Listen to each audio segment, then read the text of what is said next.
Bonjour à toutes et à tous, on se retrouve aujourd'hui pour une très grosse vidéo de disparition inquiétante. C'est une des vidéos les plus importantes que j'ai eu à faire sur ma chaîne, même si c'est compliqué de juger de l'importance des dossiers des uns et des autres, tout simplement peut-être parce que j'ai été un peu plus impliquée émotionnellement dans ce dossier. Il s'agit d'une disparition qui date de 2013, mais aujourd'hui l'instruction est toujours ouverte. Ce dossier est un dossier pris en charge par l'ARPD. L'ARPD, c'est l'association d'assistance et recherche de personnes disparues pour laquelle je suis, comme vous le savez, enquêtrice bénévole. La RPD est aujourd'hui un grand soutien pour la prise en charge de cette disparition, comme je vais vous l'expliquer dans la vidéo. Aujourd'hui, plus que jamais, nous avons besoin de vos partages, de partager cette vidéo, mais également l'histoire de Valentin Mousset, qui est le disparu dont la mère, Christine Mousset, nous a saisi la RPD et nous a donné sa confiance afin de médiatiser cette disparition. Le but est vraiment de pouvoir lui apporter le plus de réponses possible, parce que cette mère est en souffrance depuis maintenant presque 10 ans, donc il est vraiment temps de faire bouger les choses. Également, s'il vous plaît, restez bien jusqu'au bout de la vidéo. En effet, vous pouvez, grâce à vos réseaux, nous aider dans ce dossier, que ce soit évidemment au niveau de la médiatisation, et je vais vous expliquer pourquoi ça en fin de vidéo, mais également sur certains petits détails où il faut faire jouer les réseaux. Donc restez bien jusqu'au bout. Grâce à vous, on a pu déjà avancer sur certains détails dans ce dossier. Je vais vous en parler également. Donc je vous remercie et n'hésitez pas à continuer de le faire. Et on se retrouve juste après ça.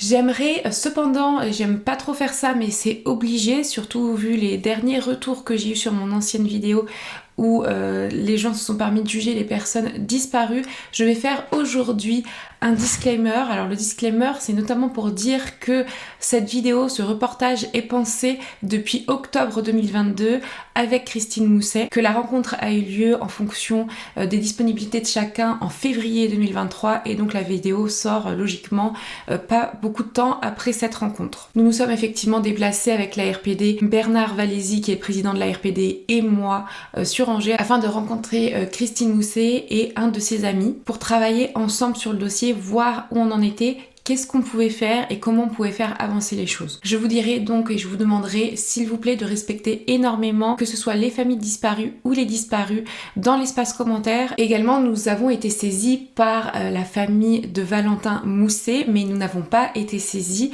par la famille du deuxième disparu, parce qu'il y a eu 2 disparus dans ce dossier. Par respect pour cette famille, parce que nous ne savons pas aujourd'hui où est-ce qu'ils en sont par rapport à cette disparition et s'ils ont envie qu'on diffuse la photo de leur fils disparu, je serai obligée de mettre quelques photos où il sera dessus, mais je flouterai son visage. Vous avez peut-être déjà vu du coup le visage du camarade de Valentin ailleurs, mais voilà pourquoi vous ne le verrez pas dans ma vidéo. Pour autant, on ne peut pas dissocier les 2 disparitions. Valentin et son camarade ont disparu en même temps, et donc les hypothèses vont effectivement prendre en compte le fait qu'ils étaient 2, c'est obligatoire. On peut enfin arriver au contexte de vie de Valentin pour expliquer un petit peu qui il était au moment de sa disparition, et cela jusqu'au moment de sa disparition.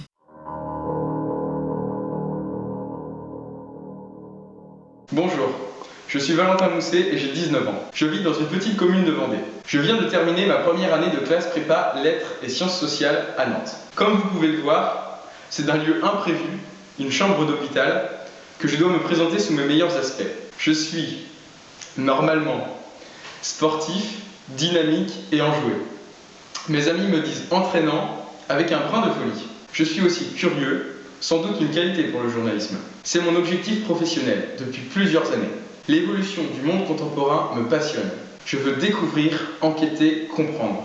Je veux analyser, expliquer, transmettre. Je veux sensibiliser, révéler et témoigner. Rassurez-vous, je quitte l'hôpital bientôt. Et j'espère prochainement découvrir le monde. Valentin Mousset, c'est un jeune homme qui est né en mars 1993. Il vient de Pouzog en Vendée et il me semble que c'est pas très loin de Nantes. C'est un jeune homme qui est décrit unanimement comme quelqu'un d'extrêmement bien.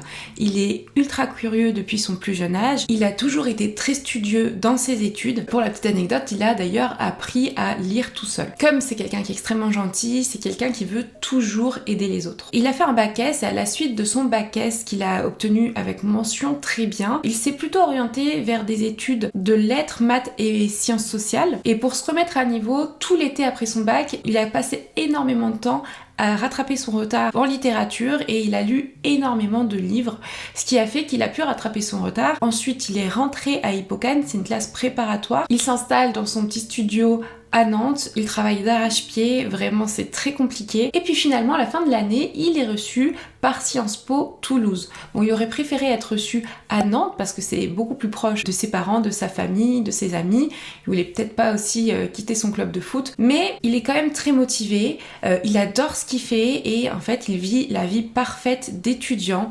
Il s'amuse avec ses amis, il étudie énormément, il a des activités sportives et en plus de ça, il excelle dans ses études et donc vraiment ça fait de lui quelqu'un de complet à 20 ans. Pour ce qui est de ses passions, il aime énormément la nature, il est très sportif et comme son père Yves-Marie, il aime beaucoup la montagne et les randonnées. D'ailleurs, son père, à la retraite, il rêvait d'une chose, c'était de faire un trek dans l'Himalaya. Et c'est un peu un rêve que finalement Valentin veut réaliser à l'été 2013.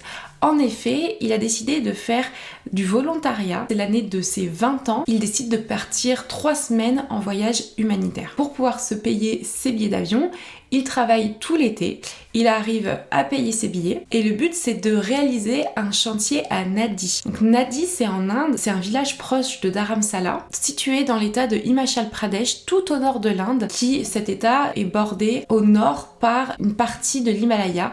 L'Himalaya qui est, comme vous le savez, une énorme chaîne de montagnes, chaîne très connue qui sépare le sous-continent indien du plateau tibétain dans le sud de l'Asie.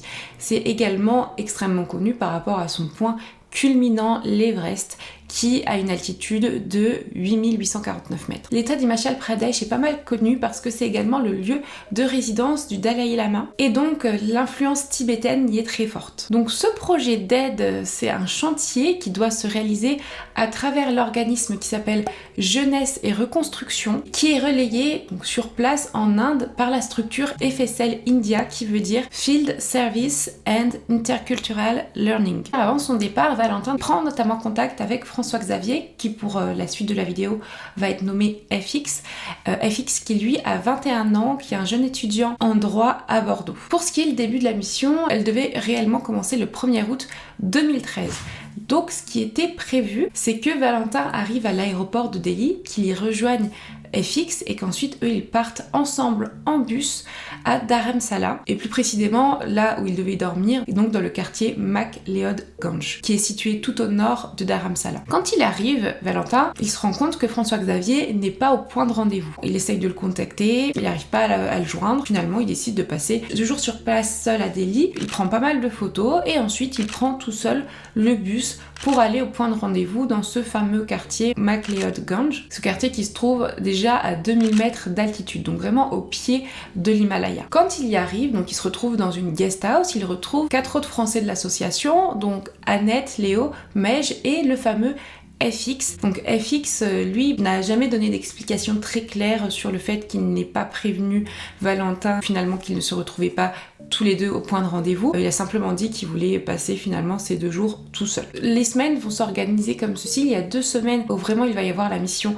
humanitaire qui se partage en 2 missions, donc une mission plus ramassage de déchets et une mission de construction de chantier au niveau d'une école primaire gouvernementale qui s'appelle la Talnu Nadi School. Alors pourquoi? Donc très rapidement, cette école, comme elle n'a pas beaucoup de moyens, elle était aidée par cette association et le but c'était de construire une aire de jeu, également un mur pour la sécurité parce qu'en effet c'était quand même une école qui était située en montagne et pour éviter également les glissements de terrain. Valentin lui décide notamment avec FX et aussi d'autres personnes de s'occuper de la construction du chantier. Les journées s'organisent comment? On construit le mur et également on tisse un lien avec les enfants, on leur fait faire des activités, on joue avec eux. Alors qu'au départ c'était pas du tout ce que voulait faire Valentin, c'est-à-dire animer des activités autour des enfants, c'est finalement ce qu'il a préféré faire dans ce voyage. Les journées étaient quand même très remplies, c'est-à-dire qu'il y avait l'activité à l'école, il y avait également des activités avec tout le groupe et tous les soirs tout le monde se retrouvait dans cette fameuse guest house qui était tenue par Trelock. Alors je disais tout à l'heure qu'elle était dans le quartier de McLeod-Ganj, mais c'est plutôt au niveau de Dharamkot qui est vraiment juste au-dessus de ce quartier McLeod-Ganj. Là on arrive plutôt proche de la disparition et dans le programme de 3 semaines, donc il y avait ces 2 semaines de volontariat et une semaine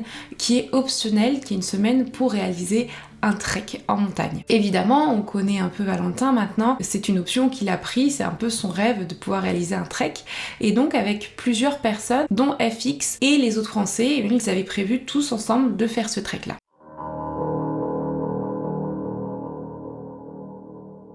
C'est donc accompagné d'un guide professionnel de montagne, également d'un responsable de FSL qui s'appelle Vinod, qu'il commence à partir pour le trek et ce départ se fait de la guest house. Au total, ils sont quand même beaucoup, ils sont 32 volontaires et il n'y a que 5 personnes habilitées et compétentes à guider le groupe qui les accompagne, dont Trelock, qui, je vous le rappelle, est le gérant de la guest house. Ce départ se déroule le lundi 19 août 2013. Au départ, c'est censé durer une semaine, mais vous allez voir, ça va durer finalement très peu de temps. Pour prévenir sa mère, la veille du départ, Valentin avait envoyé un SMS à Christine en lui expliquant « Demain, nous allons partir en trek avec une 30aine de personnes ». Ils partent ce lundi 19 août et ils arrivent très rapidement au refuge de Triund, ce refuge qui se situe à 2850 mètres. Cette partie du trek, elle est vraiment assez facile, accessible à tous. Quand on arrive à ce camp Triund, il y a un petit endroit pour dormir. Généralement, les gens mettent aussi leur tente. Et il y a un superbe panorama sur tout Dharamsala, mais également sur les contreforts de l'Himalaya. Donc le lendemain, on est le mardi 20 août et le but du trek, c'est de partir vers la snowline. Alors la snowline, c'est vraiment l'endroit où il y a un peu de la neige toute l'année, la limite entre la neige et le reste de la montagne. Ça se situe à 3500 mètres d'altitude. Généralement, quand il marche, donc Valentin est toujours en tête du groupe et FX, lui, il alterne entre être derrière et être avec ceux qui traînent un petit peu et rejoindre Valentin devant.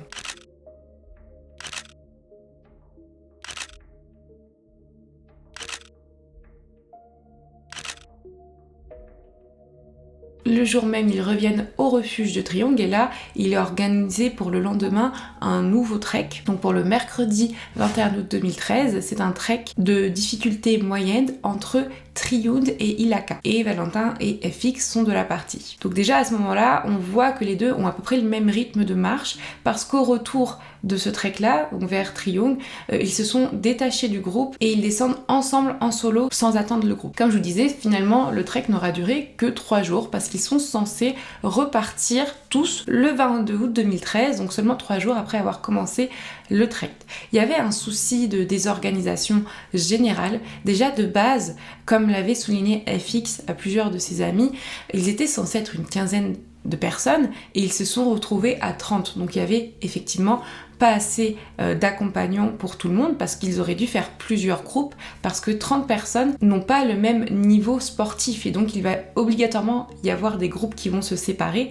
Et d'ailleurs, la veille, il y avait eu un groupe qui n'avait pas retrouvé son chemin, qui s'était un peu perdu en forêt et qui avait rejoint le groupe principal au bout d'1 heure de recherche et d'ailleurs, il s'était limite fait réprimander par le guide qui les accompagnait en disant que c'était leur faute alors que clairement, et c'était évident, c'était un souci d'organisation. On retrouve Valentin et son camarade FX et qui sont vraiment motivés parce que il y a une belle vue sur un pic, ça s'appelle le Moon Peak et c'est le point un petit peu culminant de la zone et c'est vrai que eux ils ont envie de le gravir. Ils en parlent à Vinod qui est leur responsable qui au départ les dissuade en expliquant que l'ascension du Moon Peak n'est pas prévue dans le programme, qu'ils sont censés partir le lendemain et que du coup personne de compétent, aucun guide, aucun responsable ne pourra les accompagner.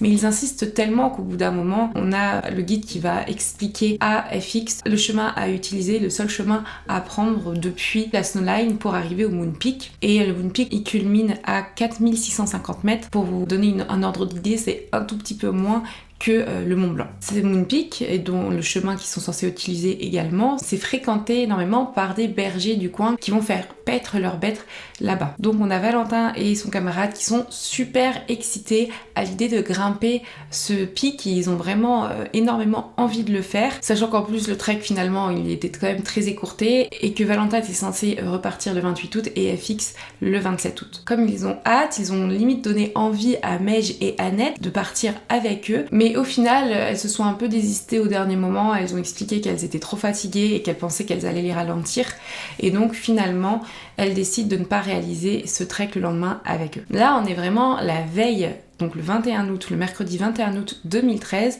la veille de l'ascension prévue au Moonpeak par Valentin et FX. On a les deux qui vont faire les repérages aux alentours pour essayer de voir par où ils peuvent passer, est-ce qu'ils repèrent bien les lieux, et on a le même jour le responsable de la FSL, Vinod, qui, alors qu'ils avaient prévu de repartir tous ensemble le lendemain matin, en laissant par contre Valentin et son camarade gravir le Moonpeak, ils ont décidé finalement de repartir la veille au soir, donc le mercredi, le 21 août, tout simplement par manque d'eau et d'électricité, ce qui rendait le séjour inconfortable, comme l'avait souligné plus tard Meige. Finalement, on a une vingtaine de personnes qui vont descendre avec Vinod et le guide professionnel. Par contre, Valentin, son camarade et 10 autres personnes, dont Annette, ont décidé de rester sur place et ils ont refusé de descendre avec eux le jour même. Donc au final, il y a une dizaine de personnes qui restent sans surveillance, on va dire, au refuge de Triumph. Meige, elle, a décidé de descendre avec les professionnels, mais elle a laissé non seulement une lampe, mais également un sachet de fruits secs à ses deux camarades qui avaient prévu l'ascension le lendemain. Pour ce qui était de l'organisation de leur ascension, ils avaient prévu, Valentin et son camarade, de partir très tôt le matin et de rentrer le soir à la guest house en venant récupérer leurs affaires à 18h au refuge de Triumph. Grosso modo, ils étaient censés rentrer le jeudi 22 août 2013 au soir. Comme prévu le jeudi matin, ils se réveillent très tôt. Il est 5h du matin environ. Ils préviennent leur amie Annette qu'ils vont partir. Ils écrivent très rapidement sur un bout papier qu'ils prennent la responsabilité de cette ascension qu'ils ont décidé eux-mêmes, FX et Valentin. Ils laissent ce papier à Annette. Également, ils préviennent Annette qu'ils partent et qu'ils vont revenir chercher leurs affaires qu'ils ont réussi à packer à 18h. Finalement, ils partent. Annette se réveille un peu plus tard, elle pack les affaires dans un coin de ses amis, elle laisse un petit mot en expliquant qu'ils viennent les récupérer vers 18h et elle, vers 10h, elle repart et elle rejoint la guest house. Important à noter, Valentin et FX vont récupérer un Nokia vraiment assez basique qui a pas beaucoup de batterie, mais la batterie elle tient plus que celle du portable de Valentin qui a un Samsung qui a également très peu de batterie, et comme il y avait peu d'électricité dans le refuge où ils étaient, c'était quand même un peu ric-rac au niveau de la batterie. Donc ils ont décidé de s'assurer de partir avec 2 portables au cas où. Et il semblerait, de ce qu'on sait, que le camarade de Valentin, lui, n'avait pas de portable en sa possession pendant ce voyage. En partant, il laisse des papiers importants à Annette, dont ce fameux papier où ils disent qu'ils prennent en charge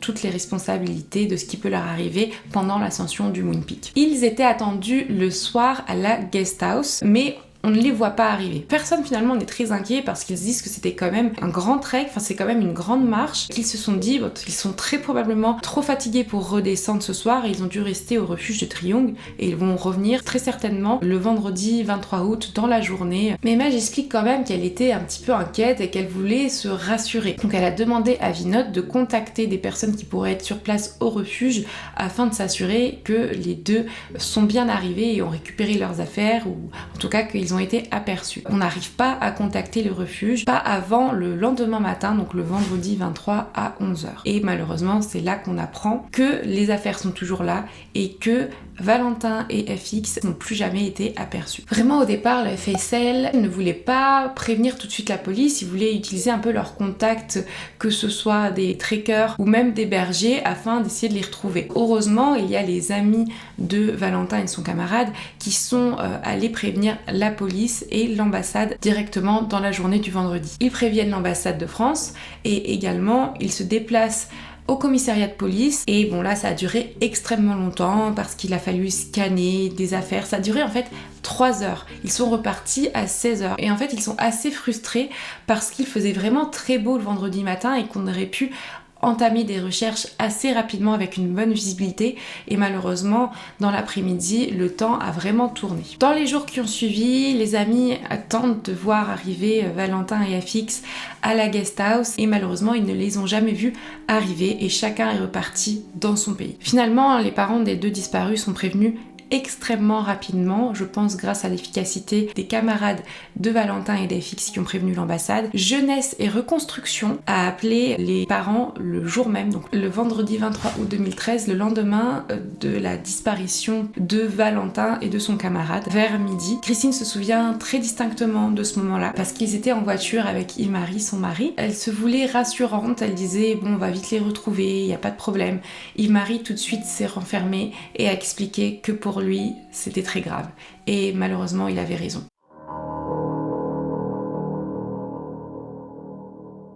Les recherches commencent sur place dès le lendemain de la déclaration de la disparition, donc on est le samedi 24 août 2013. Il y a une expédition de 25 personnes qui vont entamer les recherches qui vont durer jusqu'au 27 août. Entre-temps, les affaires des deux disparus ont été récupérées du refuge, elles ont été apportées à l'ambassade de France par Annette qui allait les déposer. L'ambassade de France qui se trouve à Delhi. Annette est ensuite repartie en France. Là, elle a rencontré les parents de Valentin. Ça leur a fait vraiment plaisir parce qu'elle a montré des photos qu'elle avait prises et raconté les anecdotes de voyage de Valentin. Et malgré la tourmente dans laquelle ils étaient à ce moment-là, ça a apporté du baume au cœur aux deux parents. Finalement, les deux familles, donc les familles de Valentin et de son camarade, sont rentrées en contact et ont décidé ensemble d'une récompense de 200 000 roupies, ce qui est énorme pour là-bas, pour toute personne qui apporterait des informations et qui retrouverait Valentin et son camarade. Et ça va permettre également de mobiliser les personnes sur place. La famille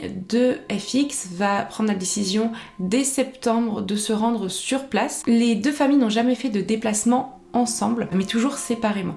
Donc la famille de FX fait un déplacement très rapidement pour pouvoir essayer de se créer des contacts sur place, voir avec la police locale où ça en était. La famille de Valentin décide pour le moment de rester en France pour diligenter les recherches et les procédures de chez eux, en étant en contact avec les autorités françaises et en médiatisant cette histoire auprès des médias. Et il va y avoir des recherches sur place qui vont être réalisées, des recherches locales, notamment avec des sorties en hélico au niveau de la zone de disparition. Les sorties ne sont faites qu'à partir du 29 août 2013 malheureusement à cause du mauvais temps et de la mauvaise visibilité. Il va y avoir Triloc qui va accompagner ces sorties, qui va être dans l'hélicoptère, mais malheureusement on ne voit pas grand chose à cause du mauvais temps. Il ne va y avoir aucune équipe cynophile qui va être amenée sur le terrain. Au total, les recherches au sol durent jusqu'au 18 septembre 2013 et c'est le 24 septembre 2013 qu'une attestation officielle de disparition va être rédigé par le ministère des Affaires étrangères. Du côté de la famille, c'est le désarroi complet. Heureusement, ils arrivent à organiser des moments de recueillement pour et autour de Valentin, avec les proches de Valentin, des amis de longue date, mais également des amis qu'il a rencontrés en Inde, notamment Léo, Mej et Annette, qui ont fait le déplacement par exemple en octobre 2013, où tout le monde parle de Valentin et explique par des mots très élogieux à quel point c'était une très bonne personne. Finalement, les deux familles se rencontrent une seule fois autour d'un repas et c'est à partir de là qu'il va y avoir une distance qui va être instaurée pour des raisons qui leur appartiennent. En tout cas, les gestions des émotions et des événements est complètement différente d'une famille à l'autre, sachant que pendant que les uns commencent à faire le deuil, les autres commencent à intensifier leurs recherches. Pour autant, il n'y a eu aucun manque de respect des deux familles qui ont toujours un unique but, essayer de comprendre ce qu'il s'est passé ce fameux jour de la disparition de leurs deux enfants et évidemment de les retrouver. On arrive en février 2014. À ce moment-là, les parents de Valentin saisissent le procureur de la République de Vendée. Ils sont également auditionnés. Valentin, lui, est inscrit au départ au fichier des personnes recherchées le 10 avril 2014, alors que son camarade, lui, est déjà déclaré décédé. En mai 2014, il va y avoir des recherches qui vont être financées, que ce soit par la famille de Valentin ou par la famille de son camarade FX. Ils financent des recherches dans une vallée qui n'avait jamais été explorée à ce moment-là, où ils auraient pu s'égarer, et ça ne donne rien. Le premier déplacement du père de Valentin, Yves-Marie s'effectue en juin 2014. Il décide avec 2 amis d'aller sur les traces de son fils, d'essayer de voir par lui-même où il a pu aller, de faire ses propres recherches. À côté de ça, Christine, elle, est vraiment atteinte émotionnellement et reste en France. Donc ce déplacement a lieu 9 mois après la disparition de Valentin et de FX. Il va y avoir une rencontre à Delhi avec l'ambassadeur, avec l'attaché de sécurité intérieure, également une rencontre avec la police locale. Quand il arrive avec ses amis à Dharamsala, là-bas il va faire la rencontre d'un homme qui s'appelle Ashok, qui est un guide qui encadrera le trek que va organiser le père de Valentin et ses amis. En tout cas, de ce qui ressort des autorités sur place au moment du déplacement d'Yves-Marie en juin 2014, c'est vraiment que c'est un accident pour eux, qu'ils ont été victimes d'un accident et qu'on ne retrouvera très probablement jamais les corps. Finalement, Yves-Marie et ses amis prennent un taxi le lendemain pour aller jusqu'à l'école où a travaillé Valentin, où il a aidé à construire le mur, mais il y a eu une incompréhension et le taxi finalement l'emmène 300-400 mètres plus loin devant une autre école qui paraît complètement fermée, une école avec des garde-vents, avec des chaînes sur le portail, avec une tête de femme en gros à l'entrée. On explique que c'est pas cette école-là. Donc cette école c'est l'ISPS, donc l'ISPS c'est pour International Sahaja Public School. C'est un autre type d'école dont je vais vous parler, importante pour la suite des événements. Finalement, il retrouve l'école, donc Anadi, la bonne école où Valentin a travaillé. Il rencontre la directrice qui parle en bien de Valentin en expliquant qu'il a énormément apprécié faire des activités avec les enfants. Puis finalement, tout le groupe réalise un trek. Donc le trek dure 5 jours et je vous le montre sur la carte. Il part de MacLeod Gange, ensuite il va à Triong, La Kagot, Laesh Cave, Indrahar Pass, Chata et ensuite Kuarsi et terminé par la vallée de Chambra. Finalement, de ce trek, rien ne ressort réellement. Yves-Marie peut juste simplement se rendre compte des lieux et puis derrière, il repart sur Delhi en attendant de prendre son avion pour retourner en France. Et là, c'est la stupeur totale. Alors qu'il est sur le point de retourner en France, il y a 3 trekkers qui décident d'eux-mêmes d'aller faire des recherches dans un endroit qui n'avait pas vraiment été exploré encore à ce jour. C'est une zone plus difficile d'accès à l'est. Elle avait déjà été survolée par des hélicoptères, mais je vous le disais, la visibilité était pas top, donc on voyait rien du tout. C'est donc le 11 juin 2014 que les 3 hommes préviennent le commissariat qu'ils vont partir entamer les recherches. Ils partent depuis le village de Kanyara, ils remontent la rivière, ensuite ils établissent un camp de base dans une grotte, la grotte qui est nommée Kashlar-Got, puis ils repartent le lendemain vers une zone nommée Nala Junction. Et à proximité d'une cascade adossée à un glacier de 2 mètres d'épaisseur, ils trouvent là une chaussure et un sac à dos contenant énormément d'affaires. Dans ce sac, on retrouve 2 portables, des jumelles, un appareil photo, des écouteurs et un livre, le livre qui est Triste Tropique de Claude Lévi-Strauss. Donc ce livre était le livre qu'avait amené Valentin au moment de son départ pour l'Inde. À ce moment-là, ils prennent des photos pour prouver qu'ils sont à l'origine de la découverte. Ces photos, on les a. Je remercie énormément Christine de me faire confiance. Je vous les mets ici, elles n'ont jamais été diffusées. Dès que l'ambassade apprend cette nouvelle, ils préviennent très rapidement Yves-Marie qui est encore sur place et qui a prévu de repartir très bientôt. Et lui, il est dans un dilemme, est-ce qu'il repart en France ou est-ce qu'il revient sur MacLeod Gange pour ensuite voir ce qu'il en est. On lui a conseillé de repartir en France et lorsqu'il est dans l'avion du retour, les trekkers qui n'arrivent pas à joindre Yves-Marie vont joindre le père de François Xavier et ils vont essayer de négocier la récompense à la hausse, chose que le père de FX a catégoriquement refusé. Ça ne les a pas empêchés, quelques jours plus tard, finalement, les 3 trekkers de revenir sur les lieux où ils ont trouvé les affaires, accompagnés cette fois-ci de 3 policiers locaux. Donc on est le 17 juin 2014 et sur les mêmes lieux de la découverte, on remonte 300 mètres plus haut et on trouve au pied de la cascade une veste, une polaire, un pantalon, un sursac, une lampe frontale et une chaussette. Je vous mets les vidéos, ce sera peut-être un peu long mais c'est important. Il y a pas mal de questionnements qui se posent autour de ces vidéos, donc je vous demanderai s'il vous plaît de bien les observer et de me faire un retour dans les commentaires. Encore une fois, ces vidéos n'ont jamais été dévoilées publiquement.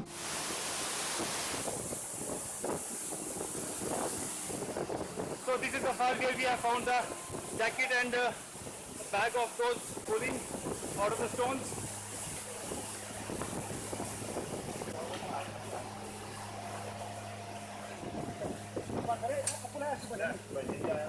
You can see the jackets.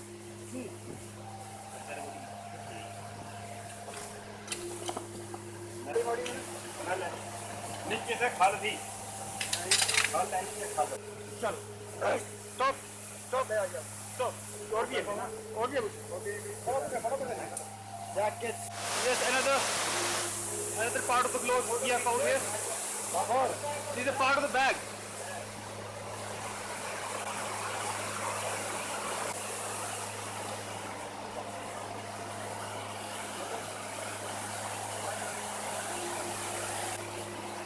a jacket, piece of jacket. We have found a piece of jacket here. There's a fall. And here we have a piece of a sock. So these are the things we have found today.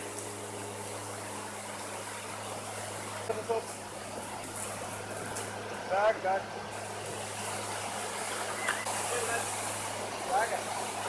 Yes, we have found another bag here. No, this is the lower.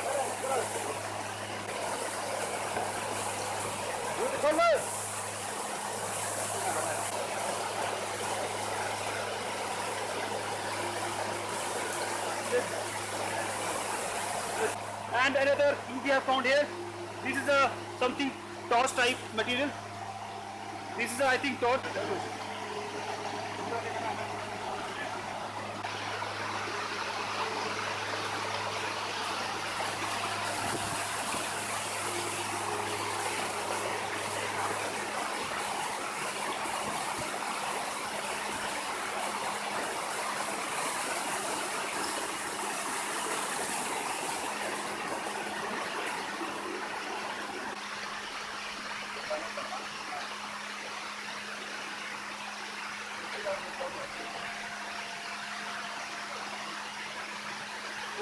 Bag here, bag. Yeah, nice one. Yes, bag tag.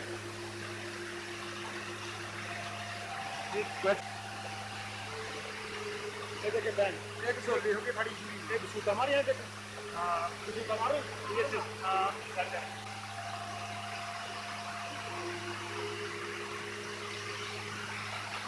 Petite précision, toutes les affaires retrouvées appartiennent à Valentin. Aucune affaire de son camarade n'a été retrouvée, seulement un pantalon en lin qui avait été retrouvé dans le sac de Valentin qui appartient à son camarade. Suite à cette découverte quand même très importante, les parents de Valentin obtiennent un nouveau rendez-vous à la cellule du ministre des Affaires étrangères chargée du suivi des disparitions des Français à l'étranger. Il y a des premières analyses qui vont être réalisées sur les affaires retrouvées directement en Inde. Rien de suspect ne va être détecté sur ces affaires, pas de traces de sang, pas d'attaque d'animaux. Par contre, on remarque facilement une grosse déchirure sur l'arrière du pantalon et également le sursac est complètement déchiré, comme vous pouvez le voir sur les photos. L'appareil photo ayant été récupéré, on récupère la carte mémoire et elle peut être exploitée. Donc on a dans cette carte mémoire toutes les photos prises par Valentin pendant tout son séjour en Inde.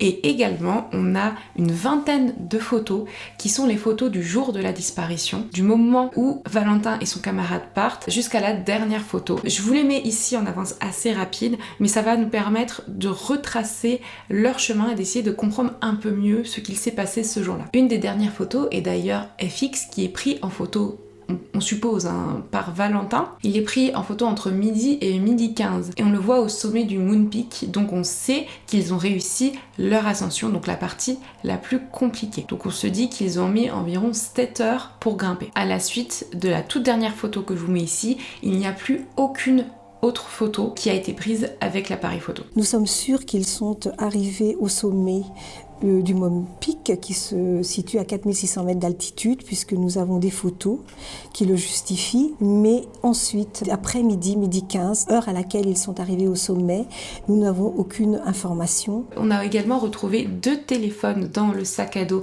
de Valentin, donc le téléphone de Valentin qui est le Samsung et le Nokia qui avait été prêté. On a pu faire des analyses, on a pu regarder les photos dedans, rien n'a été trouvé, en tout cas rien d'important n'a été trouvé. En plus des traces de rouille qu'on remarque quand même sur les photos, il a été mis en évidence les derniers appels passés, notamment les derniers appels avec le Samsung qui nous intéressent. Ces appels sont passés le jour de la disparition aux environs de 18h30 au 112. Alors au départ, pour moi le 112 c'était juste un numéro européen, donc je me suis dit dans la panique ils se sont trompés, et en fait j'ai regardé, le 112 c'est également le numéro de la police indienne. Je vous dis des appels parce qu'en effet il y a eu 2 appels qui n'ont pas abouti, un exactement à 18h31 et 38 secondes et un autre à 18h32 et 31 secondes. Et donc on peut se poser cette question-là. Entre la dernière photo et ces appels, qu'est-ce qu'il s'est passé? Donc entre 12h15 et 18h32, que s'est-il passé? On peut apercevoir sur ces photos qu'il y avait quand même en contrebas des nuages, donc un problème de visibilité. En effet, le jour de la disparition, vers midi, il y a eu quand même un gros nuage avec de la grêle sur la zone. On se demande comment est-ce qu'ils ont pu se tromper de chemin, s'ils se sont trompés de chemin à partir de là,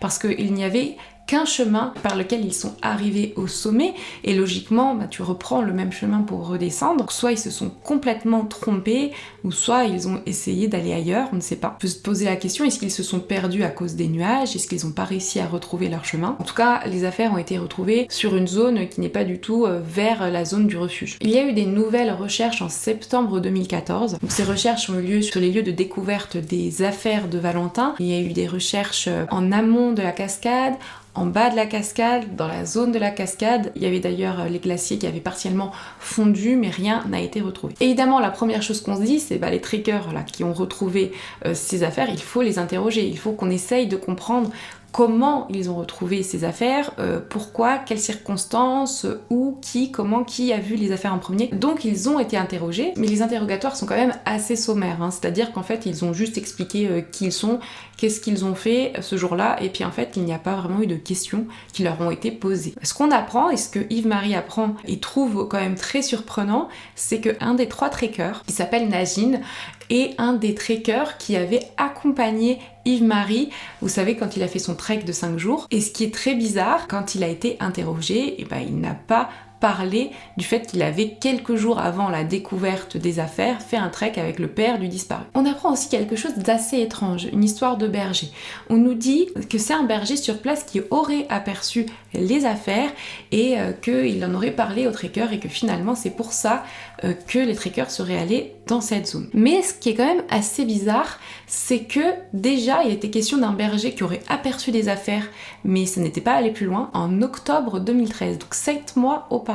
On sent qu'il y a quelque chose de pas clair. Pourquoi? Tout simplement parce que lors d'une conversation, un des 3 trekkers va expliquer qu'effectivement les affaires auraient été retrouvées en octobre 2013. Quand on lui dit c'est bizarre, vous les avez retrouvées là en juin 2014 et vous nous dites octobre 2013, et lui va expliquer oh mince c'est vrai, je me suis trompée, c'est un peu flou dans ma tête au niveau des dates, alors que en octobre 2013 ça correspond aussi au témoignage du fameux berger qui aurait vu les affaires en octobre 2013. Vous voyez, il y a quand même des choses un peu pas claires. La moitié de la récompense, c'est-à-dire 100 000 roupies, a été dispatchée en 4, donc les 3 trekkers et le berger qui n'a jamais été retrouvé et jamais été identifié finalement, et qui n'est jamais venu récupérer cette somme qui est vraiment importante, parce que vous savez, le coût de la vie n'est pas le même là-bas qu'en Europe. Finalement, on se demande, est-ce qu'il existe vraiment? Et Yves-Marie disait, et je vais le citer, on nous dit aujourd'hui qu'on ne sait plus qui il est ni où il est. C'est absurde et incohérent. L'autre moitié de la récompense était prévu si de nouveaux indices étaient transmis, si on retrouvait carrément les corps, mais il n'y a pas eu de nouveau à ce niveau-là. Finalement, il y a une expédition de la dernière chance, c'est en octobre 2014. Il y a une trentaine de policiers, de trekkers, des auxiliaires de la police qui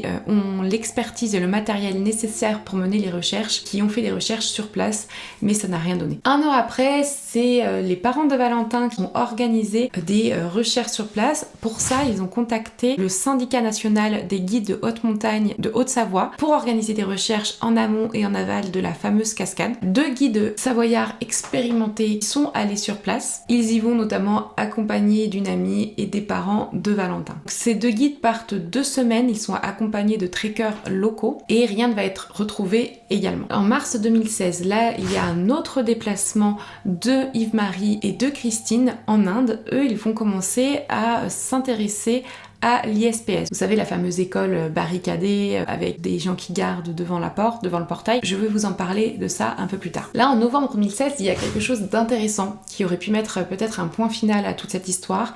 En novembre 2016, on découvre 2 squelettes humains. Ces squelettes sont découverts à 4342 mètres d'altitude. C'est vraiment dans la zone de disparition de Valentin et de son camarade, plus précisément entre le refuge de Triund et le Moon Peak. Et compte tenu du contexte de la disparition 3 ans auparavant des 2 ressortissants français, on s'est vraiment dit que ça pouvait être eux, et d'ailleurs il y a des journaux qui le titrent de cette manière-là. L'analyse ADN était extrêmement attendue, sachant que l'ambassade de France a en sa possession les profils ADN, les profils génétiques de Valentin et de son camarade, et malheureusement, ou heureusement, du point de vue où on se place, les analyses ADN n'ont rien donné. Finalement, en novembre 2017, Yves-Marie et Christine repartent à nouveau. Ils financent un trek avec des jeunes guides indiens afin de suivre un peu les traces de la journée fatidique qu'a vécu Valentin avec son camarade.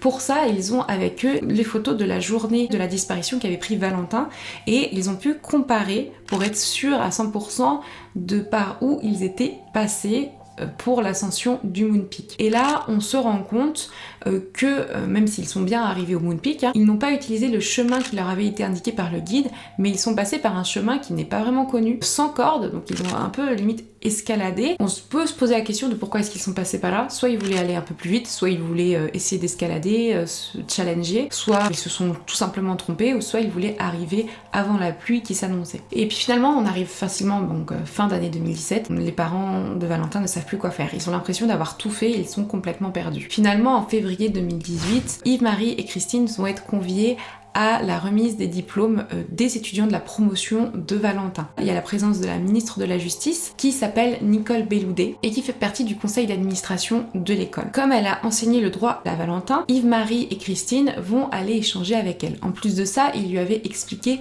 dans un document toutes leurs démarches qu'ils avaient faites pendant 4 ans pour essayer de retrouver leur fils. Ils rencontrent également un autre monsieur qui va être très important, il s'appelle Rémi Hetz. À l'époque, il était le directeur des affaires criminelles et des grâces, ou des ACG, et lui aussi lit attentivement le courrier des parents. Pour les parents, dans ce courrier, ils mettent en évidence le fait qu'il y ait pas mal d'incohérences, et il y a des personnes qui doivent absolument être entendues à nouveau, pour mettre les choses au clair. La ministre leur conseille de porter plainte pour enlèvement et séquestration, meurtre, recel de cadavres et escroquerie, et donc la même année, en juin 2018, c'est ce qu'ils vont faire, ils vont porter plainte. Ils vont le faire directement au tribunal de grande instance de Paris, car il est compétent pour les affaires internationales. Et c'est la même année qu'ils vont être pris en charge par Maître Vol, l'avocat qui s'occupe de leur dossier. L'enquête va finalement être suivie de près par le DACG, ce qui va leur permettre d'avancer un peu plus vite. L'enquête est finalement confiée à l'OCRVP. Donc l'OCRVP, c'est l'Office central de la répression des violences aux personnes. Vous savez, il y a une vice-procureure qui est en charge de ce dossier et qui va faire une demande d'entraide pénale à l'international, donc ou DEPI, qui va être transmise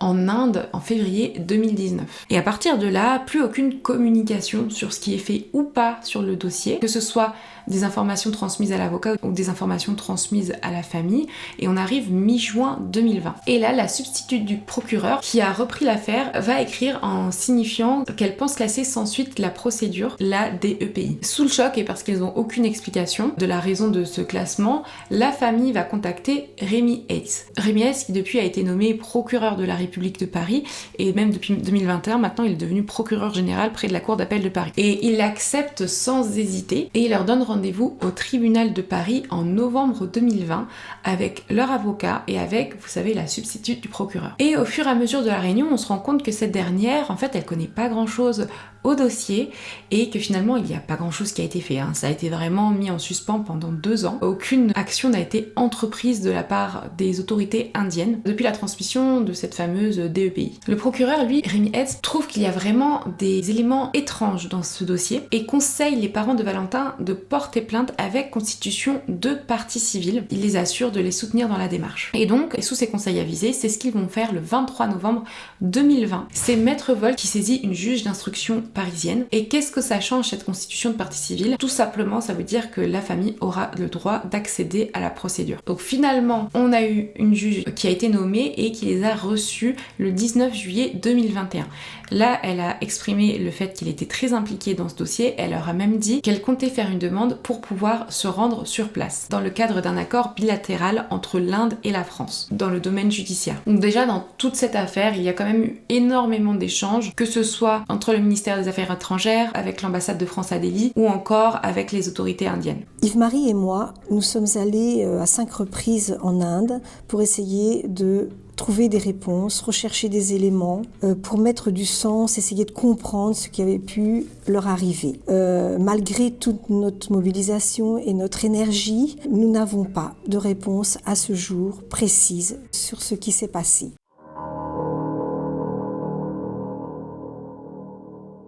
Aujourd'hui encore, il y a pas mal de pistes qui sont envisageables, pas mal d'hypothèses qui ne peuvent aujourd'hui être écartées parce qu'il reste énormément de questionnements. La piste qui paraît le plus envisageable, en tout cas avec les éléments que je vous ai apportés, c'est tout simplement l'accident en montagne, et c'est effectivement la piste soutenue par les autorités indiennes mais également le ministère des Affaires étrangères. Pour eux, tout simplement, Valentin et son compagnon se sont égarés, puis Valentin serait tombé dans une cavité avec un passage d'eau, et avec la force de ce passage d'eau, il aurait été déshabillé, donc c'est pour ça qu'on n'aurait pas retrouvé son corps mais seulement ses vêtements. Mais selon plusieurs experts, en tout cas selon l'avis de plusieurs experts, cette hypothèse semble quand même très peu probable.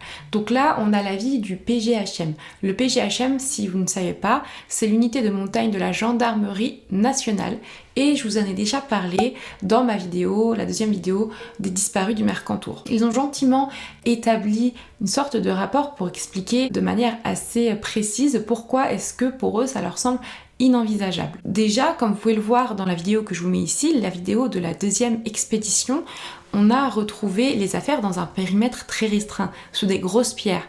Et on peut se poser la question déjà comment elles seraient arrivées là, mais surtout pourquoi les affaires ne sont pas déchiquetées ni en lambeaux. Si c'est la force du courant qui a déshabillé Valentin, ça aurait dû être le cas. Puis également, ils se posent des questions sur l'état dans lequel ont été retrouvées les affaires, qui pour eux ne correspondent pas à un état immergé dans l'eau depuis 9 mois. Vous savez, par rapport aux affaires, les parents de Valentin ont voulu, et on les comprend totalement, récupérer les affaires de leur fils afin qu'elles soient analysées en France, qui est en fait une sorte de vérification des analyses qui avaient été faites. Ça signe malheureusement la fin de l'enquête officielle en Inde, et donc en février 2015, après avoir écrit un courrier qui demande le renvoi des affaires de Valentin en France, ça signe vraiment la fin de l'enquête en Inde. Finalement, ils reçoivent les affaires en mai 2015. Je vous les mets en photo d'ailleurs parce que Christine nous les a apportées le jour où on est allé à Angers, donc en février 2023.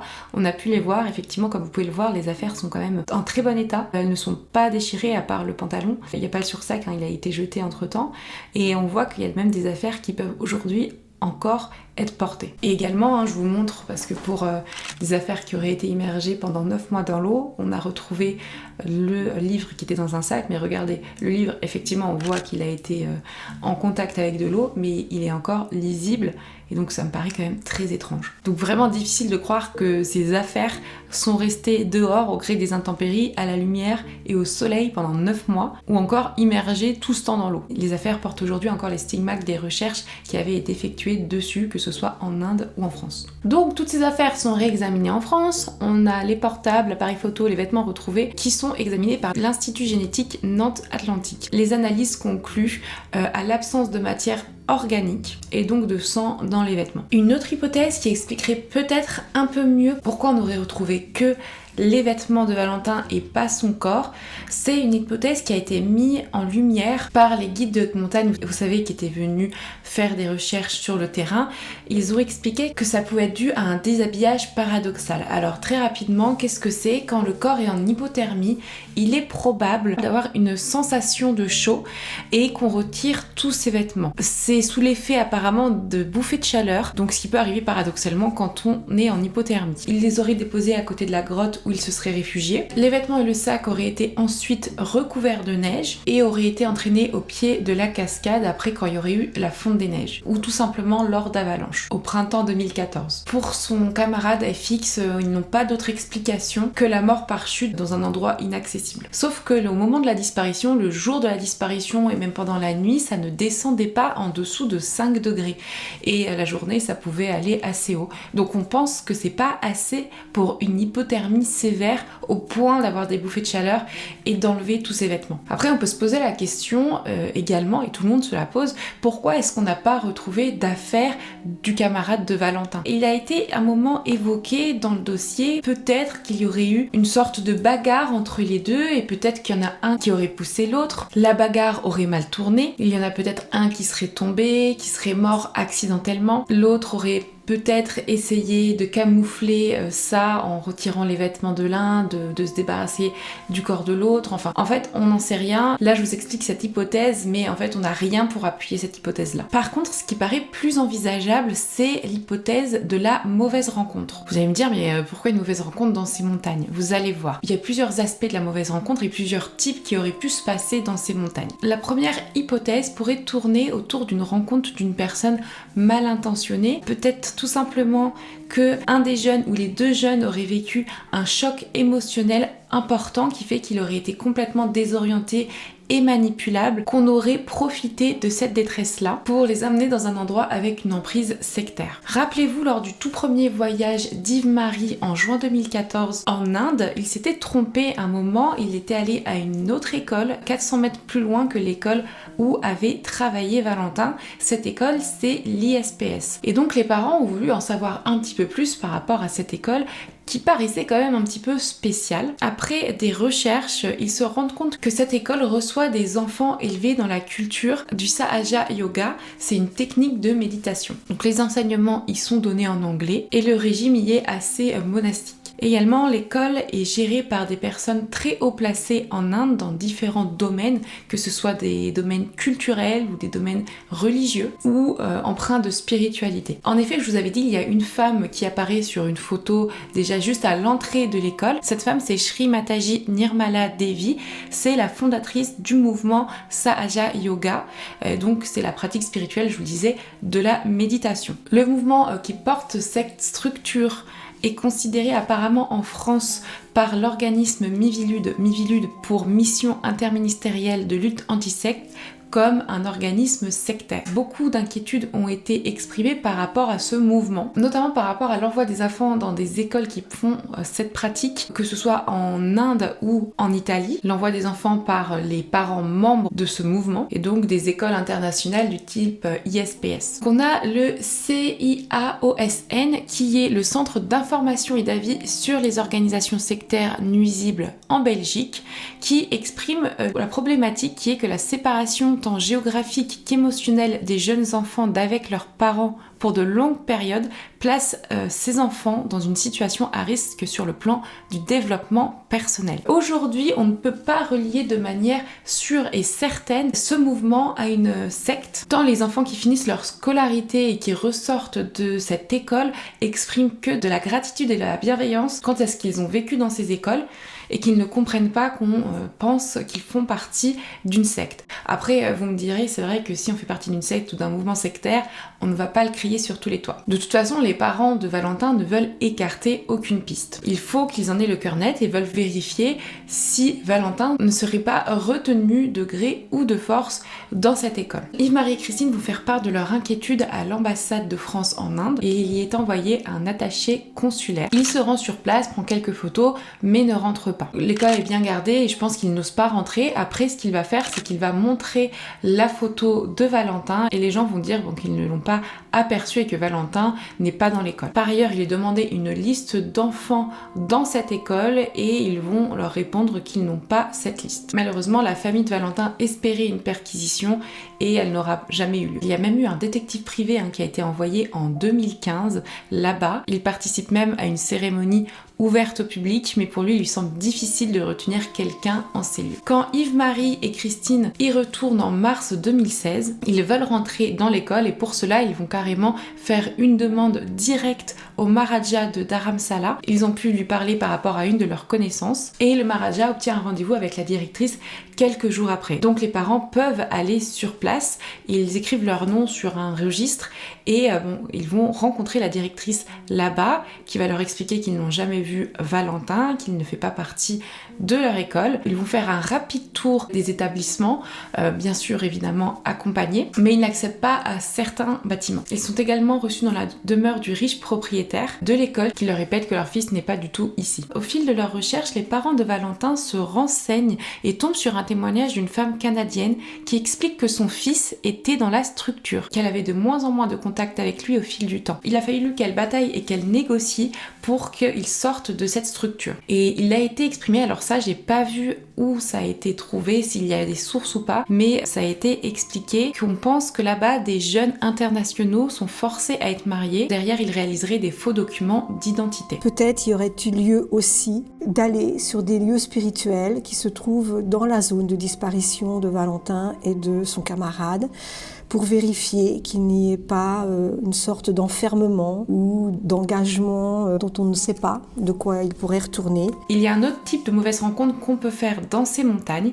En effet, on peut penser au trafic illégaux, parce qu'il y en a vraiment pas mal là-bas. Ashok, vous vous souvenez, c'est celui qui avait organisé le premier trek auquel Yves-Marie avait participé en juin 2014, explique qu'il trouve bizarre la découverte des habits de Valentin dans les conditions dans lesquelles ils ont été retrouvés, et il pense qu'il y a des gens qui se taisent par rapport à cette histoire. Du coup, il parle en effet de la dangerosité de la zone et des trafics qui a lieu dans cette zone. La zone dans laquelle s'est déroulée la disparition est connu pour cela. Ashok explique même qu'au moment de la disparition des deux jeunes, son agence de guide et d'autres avaient donné pour consigne à tous leurs salariés, leurs trekkers, de ne pas participer aux recherches pour les retrouver. En juin 2016, lors de leur déplacement là-bas, les parents de Valentin n'ont plus le droit d'entrer dans l'école ISPS parce qu'ils y étaient déjà rentrés une fois, l'accès leur est maintenant interdit. Par contre, ils vont essayer de trouver des chemins pas très bien connus qui auraient pu être empruntés discrètement. Ils cherchent des chemins entre Lakagot et Nadi, l'endroit où il y a les deux écoles dont on a parlé dans cette disparition, et ils y trouvent finalement un chemin difficile d'accès, emprunté uniquement apparemment par des bergers. Ils l'empruntent en partant de Nadi et arrivent à trouver un passage assez compliqué vers la montagne, mais ça ne les mène à aucun nouvel indice. Par contre, ils prouvent donc qu'il est possible de descendre vers l'école en passant par un chemin différent et que ce chemin discret peut être emprunté par d'autres personnes que des bergers. On pense notamment à des lieux et des passages de trafic en tout genre illégaux vers la Chine avec des gens armés, comme du cannabis et des pierres précieuses, ou encore du trafic de peaux d'animaux, que ce soit des ours ou des léopards. En plus de ça, la zone elle est fortement militarisée. En fait, il y a une caserne avec entre 25 000 et 30 000 hommes armés, et donc on montre vraiment que dans la zone, il y a beaucoup de personnes armées qui évoluent. En plus de ça, il est notifié que dans cette zone, il y a quand même beaucoup de disparitions ou de choses suspectes qui s'y passent. Selon ce que disent les locaux, il y a une vingtaine d'années, il y a un couple, un homme et une femme, français, qui auraient voulu faire du repérage de trek pour Alibert Trekking et qui auraient été assassinés dans le même secteur. On apprend aussi en 2018 une autre disparition mystérieuse qui ressemble vraiment à la disparition de Valentin et de son camarade. En effet, en mars 2018, la presse locale relaie une disparition, la disparition d'un jeune indien qui trekkait seul dans l'Himachal Pradesh, et seulement ses vêtements, donc sans corps, ont été retrouvés. Donc, tous ces éléments laissent à penser quand même à une hypothèse criminelle sur l'un ou les deux jeunes, donc peut-être un accident de chasse avec une balle perdue, ou bien les jeunes qui étaient là au mauvais endroit, au mauvais moment. L'OCRVP avait rendu un rapport assez précis et assez complet avec une conclusion quand même assez édifiante. Ils diront qu'il y a une sorte de chape de plomb qui entoure ces disparitions. Ils disent que personne ne parle, mais qu'ils sont persuadés qu'il y a des informations importantes qui pourraient éclairer sur les causes de cette disparition. Pour eux, il ne s'agit pas d'un accident de montagne classique. D'abord, on retrouve les vêtements sans le corps, et seulement les vêtements d'un des deux disparus. Donc je vais vous citer les hypothèses qui pour eux ne sont pas à négliger encore aujourd'hui. Ils parlent du coup de l'accident de montagne suivi d'hypothermie, comme je vous en ai parlé, mais je vous ai déjà expliqué que pour moi les températures ne correspondent pas, en tout cas pas à l'époque, en août 2013. Également d'un meurtre maquillé en accident de montagne en se débarrassant du corps de Valentin. Il parle d'un accident de montagne conjugué à un autre événement, trafic, chasse, etc. D'un enlèvement et séquestration suite à une mauvaise rencontre autour de pratiques illégales et d'une volonté de faire taire, et enfin d'une mise en scène de la découverte des vêtements de Valentin et qui cache une autre réalité. Vous voyez, il y a vraiment énormément de questions qui restent en suspens aujourd'hui, et pour toutes ces questions-là, il doit y avoir des actes qui doivent être réalisés par la justice pour apporter des réponses. Donc déjà, je vais vous les énoncer parce qu'il y en a quand même beaucoup. Pourquoi tout ce que portait Valentin a été retrouvé alors que le corps ne l'a pas été? Pourquoi une première partie des affaires retrouvées ont été rapportées le jour même de la fin du voyage d'Yves-Marie, sans explication claire et cohérente sur le contexte de la découverte? Pourquoi les 3 trekkers déclarent leur départ au commissariat et rapportent le sac et la chaussure dès le lendemain, comme s'ils savaient qu'ils allaient retrouver quelque chose? Pourquoi les 3 trekkers qui retournent sur les lieux la semaine d'après avec des policiers découvrent aussi facilement le reste des vêtements et les mettent en scène en filmant leur découverte? D'ailleurs, pourquoi est-ce qu'on les retrouve sous des énormes pierres? Comme si elles avaient été mises là en attendant qu'on vienne les chercher. Pourquoi les vêtements et la carte mémoire de l'appareil photo sont-ils restés en excellent état après 9 mois d'exposition aux intempéries, même s'il y a quelques traces de rouille? Comment expliquer la version des autorités indiennes relayée par le ministère des Affaires étrangères, selon laquelle Valentin serait tombé dans la cascade et vous savez, le tourbillon d'eau, qu'il aurait été déshabillé à cause de ça, mais pourquoi est-ce qu'on retrouve les vêtements pas du tout déchirés? Et en plus, ce que le PGHM avait dit, et que je trouve très intéressant, c'est que pour eux, il est impossible que des objets de masse et d'inertie aussi différentes restent groupés alors que le corps aurait été emporté par le courant. C'est vrai qu'on retrouve énormément d'affaires dans une toute petite zone, vous le voyez sur les vidéos maintenant. Par contre, le corps, on le retrouve pas. Que s'est-il passé entre 12h15, donc l'heure d'arrivée au sommet de la dernière photo, et 18h30, 31, 32, l'heure d'appel au 112? Logiquement, donc, les jeunes garçons auraient effectué la partie la plus compliquée, c'est-à-dire la montée du parcours, et auraient dû se trouver à plus basse altitude. Un des 2 jeunes devait obligatoirement être encore vivant à 18h30 pour avoir passé cet appel. Et on ne pense pas que ce soit quelqu'un d'autre qui aurait pris le portable pour appeler le 112. Et évidemment, comment expliquer le fait qu'il n'y ait aucune trace, qu'on n'ait rien retrouvé du 2e disparu? Yves-Marie était persuadé qu'il y avait vraiment quelque chose de pas clair, surtout autour des trekkers. Je vous l'avais déjà exprimé tout à l'heure, je vais vous le redire maintenant, je vais citer ce qu'il a dit. Il dit: c'est très louche, les 3 trekkers ont bien pris le soin de signaler au commissariat avant de s'engouffrer dans la montagne pour toucher la récompense. De plus, ils sont partis le jeudi et sont revenus le lendemain avec les affaires de mon fils, alors que personne n'avait rien retrouvé jusque-là après plusieurs jours de recherche. Je reste persuadée qu'ils savaient où ils allaient. Et c'est vrai qu'avec tout ce que je viens de vous énoncer, on a quand même l'impression qu'il y a quand même quelque chose de très louche derrière toute cette histoire. Rebelote quand ils sont retournés la semaine suivante accompagnés des policiers, ça c'est toujours Yves-Marie qui parle, le même scénario se produit, c'est invraisemblable qu'ils aient pu trouver autant d'indices en si peu de temps.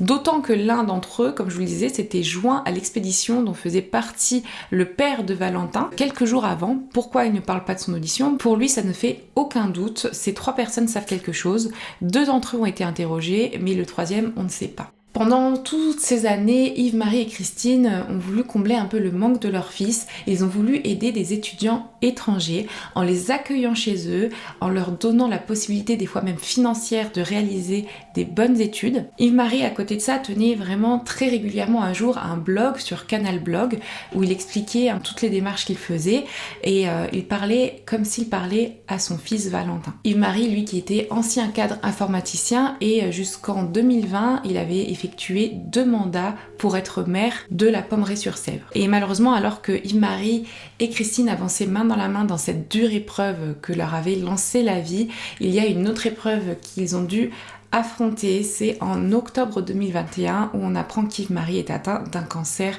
du sang. Malheureusement, il s'est battu comme il pouvait, mais en avril 2022, on apprend son décès. Et plus précisément, donc le 7 avril 2022. Donc c'est vrai que Yves-Marie est décédé en avril 2022. Je suis désormais seule à tenir ce dossier, à essayer d'aller au bout. J'ai promis à Yves-Marie que je ferai le maximum avec notre avocat, avec une association donc, qui nous accompagne pour obtenir des réponses, si possible, quelles qu'elles soient. Au bout de 9 ans, il est encore difficile de continuer à espérer obtenir des réponses. Pour autant, quelques personnes restent là, présentes, à côté, accompagnent moralement, en présence, en temps, en disponibilité. Et je les en remercie vraiment très sincèrement parce que ce soutien m'est absolument indispensable pour que je puisse tenir jusqu'à la fin de cette procédure. Je tenais aujourd'hui à exprimer encore une fois tout mon soutien à Christine et de lui dire à quel point c'est une femme exemplaire.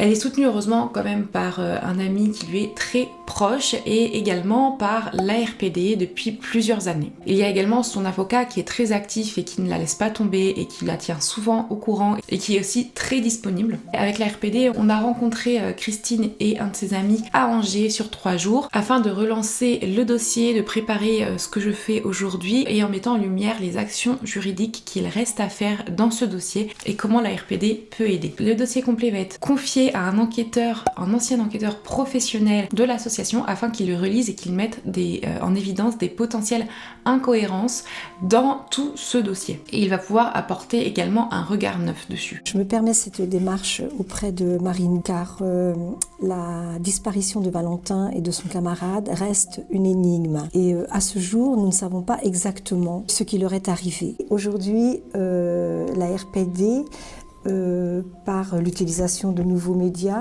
peut permettre peut-être d'apporter une visibilité plus grande sur la situation et permettre de toucher des personnes aussi ou d'être entendu par des personnes, notamment en Inde. Peut-être nous apporter aujourd'hui encore des indications, des informations complémentaires ou des points qui n'avaient pas été évoqués au moment de la disparition en 2013. De plus, rien que pendant ces 3 jours, on a pu établir des incohérences dans tout le dossier d'instruction. Alors maintenant, aujourd'hui, il faut voir si ces incohérences sont dues à des erreurs ou tout simplement si c'est des éléments nouveaux qu'il faut explorer. Et nous avons engagé, il y a quelques années, 3-4 ans maintenant, une procédure avec constitution de partie civile dont nous attendons beaucoup. Nous espérons vraiment que la justice puisse faire un travail d'investigation complémentaire qui permette d'aller plus loin dans la recherche de réponses à ces questionnements. Aujourd'hui, Christine espère réellement que la juge d'instruction, comme elle l'avait dit en 2021, va pouvoir se déplacer sur place. Ce qu'elle va pouvoir faire, c'est simplement assister à des procédures judiciaires qui pourraient être réalisées là-bas sur place. Et par contre, elle espère donc que tous les trackers, donc les 3 trackers, les policiers soient réinterrogés. Elle peut assister à ces interrogatoires. Également, il faut absolument qu'on retrouve ce fameux berger qui n'a toujours pas été identifié, toujours pas été retrouvé. Il serait intéressant de mettre en lumière les différentes versions de tous ces trackers et qu'on essaye de comprendre ce qui s'est réellement passé et de lever le voile qui entoure vraiment cette disparition et cette découverte bizarre des affaires en juin 2014. Il serait également intéressant de faire en sorte de perquisitionner l'école ISPS pour s'assurer que Valentin ne s'y trouve pas et qu'il n'est pas retenu là-bas de gré ou de force. J'espère que les autorités, tant indiennes que françaises, vont pouvoir travailler ensemble, malgré le temps passé, pour quand même essayer de chercher des réponses. Ce qui est bien, c'est qu'avec toutes les recherches, et notamment les Savoyards expérimentés qui sont allés sur le terrain, on a pu avoir des données GPS assez précises. Malheureusement, il y avait une erreur dans une des données GPS, donc comme elles sont écrites d'une manière spécifique, j'ai demandé à des personnes de m'aider. Il y a 2 personnes qui se reconnaîtront, qui ont réussi à m'identifier les 2 points. Alors le deuxième point, clairement erroné. Par contre, le premier point correspond vraiment à un des points de découverte des affaires. Et ce qui est bien, c'est qu'après, vous savez, on a découvert les affaires à 400 mètres de distance. Donc ça fait un environnement assez restreint à chercher si elles ont bien été retrouvées là-bas. Il serait intéressant d'envoyer un drone parce que comme vous pouvez le voir, je vais vous mettre dans une vidéo.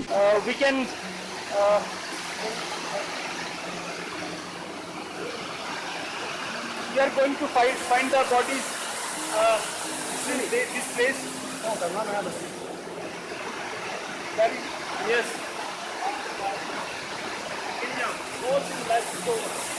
Yes. There is a maximum chances we can find the bodies here. Yes. This is a place where we can find the bodies. Yeah. Ici, on a un des trackers qui explique que le corps devrait se retrouver un peu en contrebas. Et c'est vrai que c'est assez difficile d'accès et dangereux. Donc si on peut envoyer un drone pour aller vérifier si par hasard on retrouverait des traces de Valentin, peut-être son corps, ou en tout cas des ossements, ce serait intéressant de clôturer les recherches dans toute cette zone à ce niveau-là. Également, j'avais passé un appel sur les réseaux sociaux par rapport à la traduction des vidéos, parce qu'en effet, alors, on a un dialecte, donc soit ils parlent en anglais, soit ils partent ce qu'on pensait être en hindi, mais apparemment c'est pas de l'hindi. Et il n'y a pas eu dans les vidéos de découverte des vêtements de traduction officielle de ce qui a été dit. Donc j'ai, grâce à encore une fois à une personne d'entre vous qui m'a mis en contact avec son ami en Inde, qui lui a pu comprendre que le dialecte utilisé était du Pendjabi, donc c'est un dialecte de la zone où a été découvert les affaires. Et donc il y a des choses qui ont été dites qui m'ont interpellée. Alors avant d'en parler, j'aimerais évidemment le faire réévaluer une deuxième fois, donc c'est en cours, avant de demander avec ce qui a été découvert une traduction officielle. Donc je vous tiendrai au courant là-dessus en temps voulu. Et je voulais profiter de cette vidéo pour passer un appel. Si il y a des personnes par hasard qui ont déjà fréquenté l'école ISPS ou qui connaissent des gens qui l'ont fréquenté à Dharamsala, n'hésitez pas à me contacter. Je mets mon adresse mail en barre d'informations et peut-être qu'on pourrait avoir des informations supplémentaires. Alors ce qu'il faut savoir déjà, c'est qu'au niveau de la RPD, on a relativement peu d'affaires de disparition de Français à l'étranger. Il y a à peu près 200 Français en moyenne chaque année qui disparaissent à l'étranger. Donc c'est relativement peu par rapport aux 50 000 ou 60 000 disparitions qu'on a en France et les 300 dossiers qu'on traite chaque année. C'était une affaire relativement rare pour la RPD de disparition à l'étranger. Intéressant également, depuis peu la RPD a mis en place une cellule internationale. Je vais vous expliquer à quoi sert cette cellule. Elle est composée notamment d'un ancien ambassadeur de France en Inde et d'une ancienne membre de la cellule diplomatique de la présidence de la République. Elle va permettre de faciliter les contacts avec d'une part le ministère de l'Europe et des Affaires étrangères et d'autre part l'ambassade de France implantée dans les pays de la disparition et notamment son attaché de sécurité intérieure. Madame Mousset nous avait amené des vêtements, les affaires qui avaient été retrouvées sur place. Donc on a travaillé ensemble sur les destinations qui pouvaient être données à ces affaires-là pour avoir les examens, les analyses les plus précises possibles. Et on a mis en place ensemble, on a développé les contacts avec l'ambassade de France en Inde à cette époque-là. Donc ils avaient déjà contacté l'ambassadeur. Il se trouve que nous connaissions l'attaché de sécurité intérieure, donc ça a facilité les choses. On a travaillé sur cet angle international. Les appréhensions que j'ai aujourd'hui, c'est que le temps soit trop long. C'est-à-dire que déjà la justice a été saisie il y a de nombreuses années et je sais bien que le temps de la justice n'est pas le même que notre temps à nous, chronologique, quotidien. Mais voilà, il serait important que les choses se fassent maintenant, s'approfondissent et que des investigations nouvelles soient menées pour peut-être obtenir des réponses plus fiables. Et j'aimerais terminer cette vidéo par les mots d'Yves-Marie concernant son fils. Il a fait couler le soir de sa naissance mes premières larmes de bonheur. Toutes les larmes que j'ai versées concernant Valentin ont été, jusqu'à ce 22 août 2013, des larmes de bonheur parce qu'au cours de sa vie, il a été heureux et nous a rendus heureux. Une enfance joyeuse et studieuse, une adolescence dynamique, sportive et riche en amitié, une jeunesse libre et engagée. Très important, s'il vous plaît, je vous le redis ici, il faut absolument partager cette vidéo, il faut qu'elle soit médiatisée et qu'elle touche les médias de plus grande envergure et j'espère qu'elle peut également traverser les frontières. Parce qu'aujourd'hui, la médiatisation, vous le savez, a un énorme impact sur la prise en charge des dossiers et si on peut atteindre énormément de monde, on va pouvoir derrière pousser un peu plus le dossier qui malheureusement aujourd'hui, après 10 ans, n'a pas encore livré toutes ses réponses. Et c'est comme ça que je vais terminer ma vidéo. Je vous remercie, elle était extrêmement longue, ça m'a énormément demandé du travail, mais c'est nécessaire. Je pense énormément à Christine, je pense même à son mari décédé, Yves-Marie, qui ont tout donné dans cette disparition.